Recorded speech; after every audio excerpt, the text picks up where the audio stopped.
qu'on me permette de réunir plusieurs témoignages qui vont dans le même sens, celui d'une administration dépassée. On traite souvent la machine administrative de cruelle, d'insensible. On dit souvent que la puissance publique saigne les gens, qui n'y comprennent plus rien, que le niveau de chicanerie dépasse l'entendement pour le citoyen. Mais rassurons-nous, enfin si j'ose dire, dans la machine elle-même, on ne comprend plus rien non plus. Les agents administratifs sont dépassés eux-mêmes, largués, lessivés.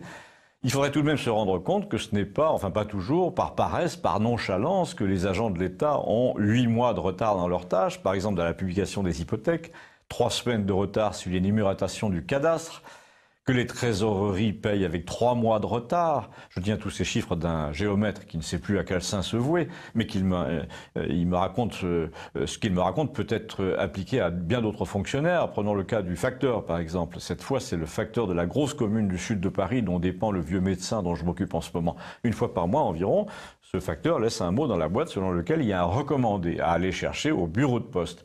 Mais il ne sonne pas en bas, il ne propose pas de monter, il ne demande pas de descendre, il pose son papier dans la boîte et il s'en va sur son petit vélo électrique. Alors on va me dire, c'est quand même un salaud, le vieux monsieur pour qui il vient de déposer un recommandé en votre absence était là, il a 88 ans. On lui dit qu'il peut se présenter au guichet à partir du lendemain 14 h, mais il peut déjà à peine se présenter à la porte de sa salle de bain à partir de 8 h avec sa canne anglaise. Il n'est pas sorti de chez lui depuis 3 ans, on se demande comment il pourrait aller au bureau de poste. Et si le facteur, quand vous parvenez à le coincer,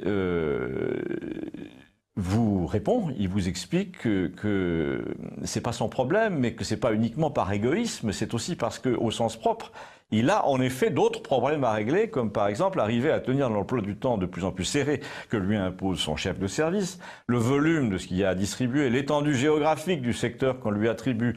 Tout ça n'est plus déterminé par une notion précise de ce qu'il peut faire. On lui oppose en permanence ce qu'il doit faire. Les filles du cadastre, c'est pareil, elles doivent faire ceci et cela avant le 12, mais elles n'ont pas reçu tel papier, donc elles peuvent rien faire avant le 22.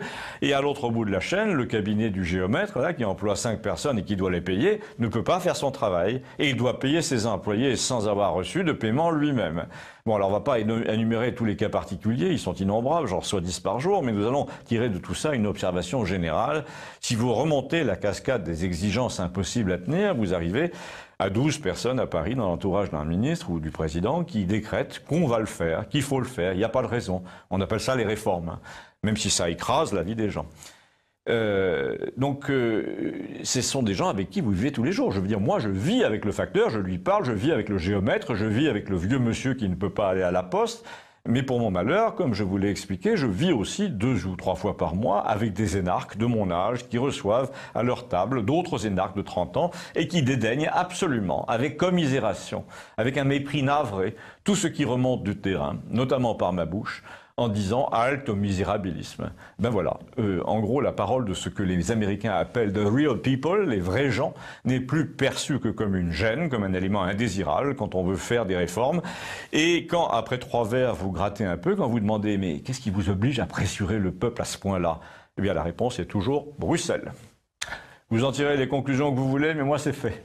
Faites passer, en signalant à vos amis, cette rubrique que l'on retrouve sous le nom Campagnol TVL dans votre moteur de recherche. Merci.